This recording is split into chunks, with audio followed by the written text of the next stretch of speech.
Where I grew up in Western Newfoundland, you can't escape nature. I mean, you are in nature, you understand nature in a different way. I just remember feeling small in the universe, that the horizon line went on forever. Even the way that we mark seasons, it often has a lot to do with wildlife or ice migration. So whale season, it's going to transition into iceberg season, and then we land on fishing season. The saying here, the cat is king. Cat is the only fish, but that was the only fish that was worth money, any amount of money, and that was the fish everybody pursued. On my mother's side, they fished, and the whole family would have fished. Everybody would have been involved in the fishery in those days. What do you like most about it? The freedom, there's the freedom of choice and the freedom of getting up in the morning and creating your own day and your own destiny. And it's a hard living and a rough living, but you're facing different challenges every day and never 2 same days in a row, you know.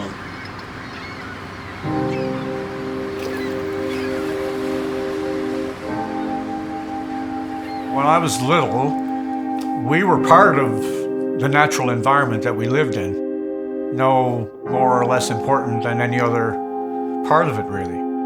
There was no electricity, running water, no cars or anything like that. I mean, it was very much, I didn't realize it at the time, but it was very much on the kind of the tail end of the traditional lifestyle in this province. We were about to undergo huge changes.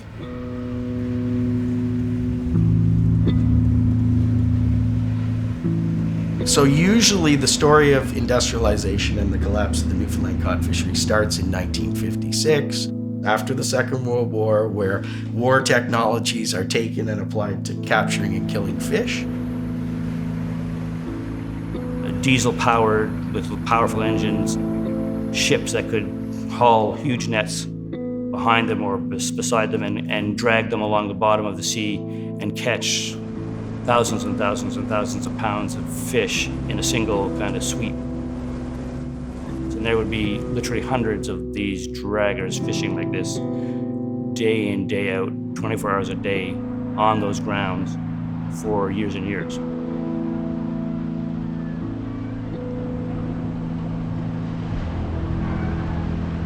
It was fantastic catches for years and years, but they kept beating it down until it got down to nothing. So it was a whole different mindset. People wanted to work in a cash economy so they could purchase the things they saw on TV. So in the larger picture, it basically took people's emphasis away from living with nature to living in a situation where they could try to manipulate nature for their own ends.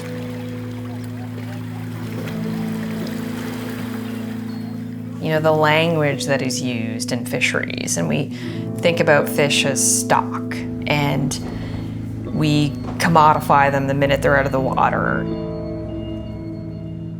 I think this is why it is so important for people to be able to have their own relationship with nature, to understand where the food comes from.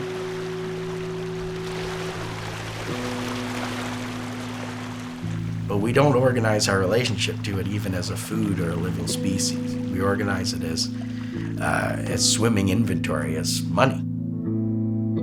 And as soon as we mistake living things for money, you run into lots of problems.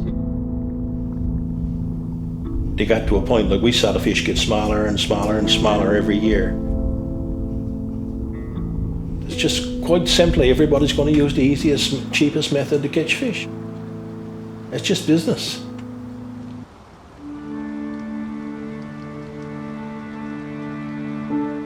It was obvious to common sense, traditional knowledge, local people that we were heading for trouble. That's when I think it all unfolded, was in late 91, early 92, before the July big day, when we shut it down. As we reported last night, Ottawa is about to announce a moratorium on northern cod, a fishing ban that will cost 20,000 jobs. People demanded assurances that the inshore fishery, which has supported rural Newfoundland for more than 400 years, won't be obliterated. But when they accused Crosby of failing to protect that fishery, it prompted this. I didn't take the fish from the goddamn water. But who took it? You and your goddamn people took it!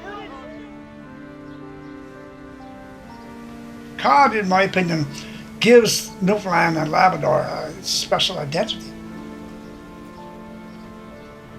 So the whole culture has been eroded because of the collapse of the cod fishery. And with the loss of the cod, there goes our identity. Most of the people around the system figured we were shutting down the fishery for 2 years. That turned into 10 years, and then that turned into 15 years, and then 20 years, and this is 30 years this year? Yeah, 30 years. Yeah, I mean, it's never really recovered. I'm fishing 3,300 pounds a week. That's what I'm allowed to get.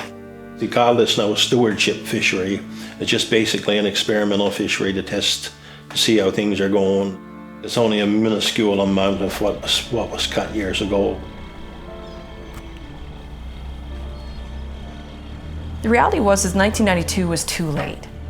90% of the cod population had been depleted at that point. So a few years after the moratorium, Fisheries and Oceans Canada said we can no longer ignore that species are influenced by their environment. There's the warming ocean, there's oil and gas, there's marine traffic. Cod interact with other marine species, they interact with their environment. There's so many issues that are at play. And the goal is to create a management system that can take into account all those interactions, but it's so complex. There's no operational way to actually manage a multi-species fishery. The mathematics becomes too complicated and too sensitive to your initial errors when you're measuring, so it doesn't become helpful to make decisions. And to my mind, it's the opposite lesson that we should learn from it. You know, we couldn't even manage single species, but now we're thinking we're going to manage whole ecosystems.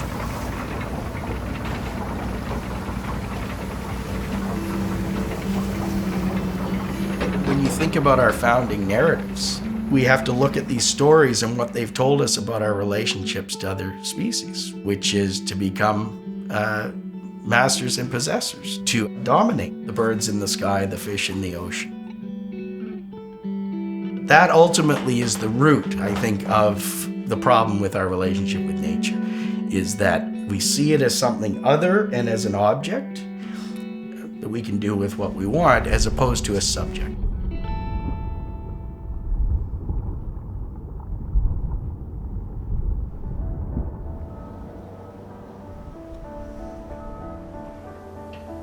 Native people in Canada and North America, in particular, all of North America, have been around a long time. And we manage our resources. If we didn't, we wouldn't be here. So they were able to establish a connection with nature because they were very aware of what they were doing. And so by having a connection to nature, that also gives you a connection to the land. And it's the land that gives essence to your being. So when we pursue a specific entity, fish, animals, we bear in mind that there's got to be some for next year, next week, next month, next generation.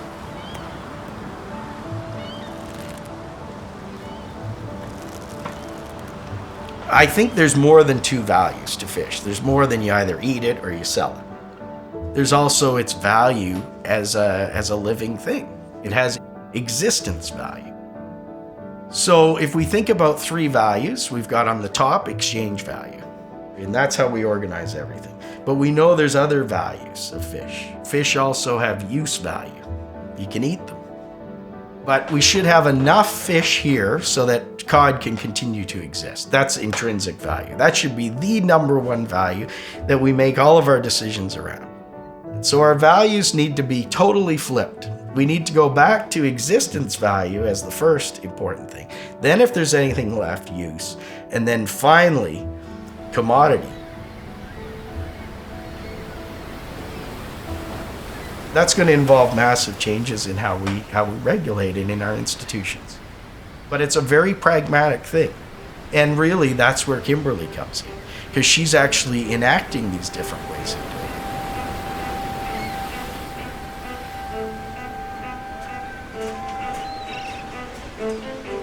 Well, I grew up in Newfoundland, and the best days of my childhood were hanging out at the community wharf and hauling out fish guts. So much we focus on fishing as either commercial fishing or recreational fishing. But fishing is connected to everything. If you go back and look throughout human history, we've got fishing stories no matter where you live. And so then when you talk about fishing, and we just talk about commercial fishing or recreational fishing, we're forgetting about all of these huge experiences that it provides for people, you know, for mental health and physical health and identity development and place connection and culture. And so by not developing a better language of what fishing means to people, we're, you know, just leaving all of this stuff out. And it's also allowing those people who develop policies around fishing to just say, oh, well, it's just this and it's just that. And that's the thing about, you know, when you're fishing one fish at a time versus in a huge gill net where there are hundreds of fish that may have been struggling in that net for hours, and fish feel pain, and that's something that we need to remind ourselves of. So thinking about fish as, you know, another creature that shares the environment that we're in is really important.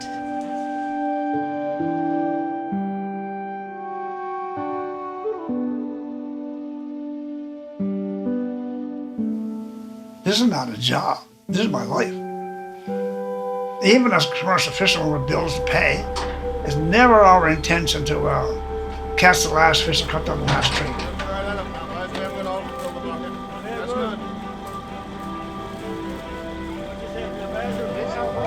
The people who's in the boats, you know what's going on, and you can see what's going on, and you learn things. And I know the movement of the crab, I know the depth of water, and I know the contours, I know all that kind of stuff. DFO don't know that. This whole system in Canada got to be changed. Something different, right? Different than what we got today, because what we got today is absolutely failing. Absolutely. You can't let one person make the decisions. You can't. People can be a part of the decision-making process. What I'd like to see is more local input, like scientists and the local people have the ability to make management decisions.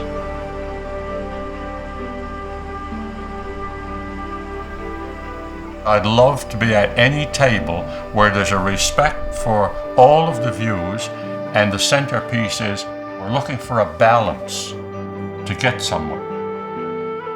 So how you try, not manage, but how you work with nature. That's my humble opinion.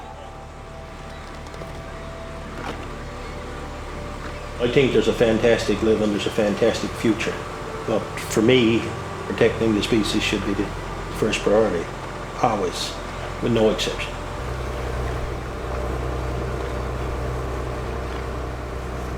You know, concerned, informed citizens don't just manifest themselves. You know, I want my kids to be able to have that opportunity in the boat, to be in the marine environment, see the grandeur of nature, but also feel the weight of that responsibility. But I think it's going to take people pointing the finger and asking questions. What did happen, what hasn't happened, and what we still have yet to learn.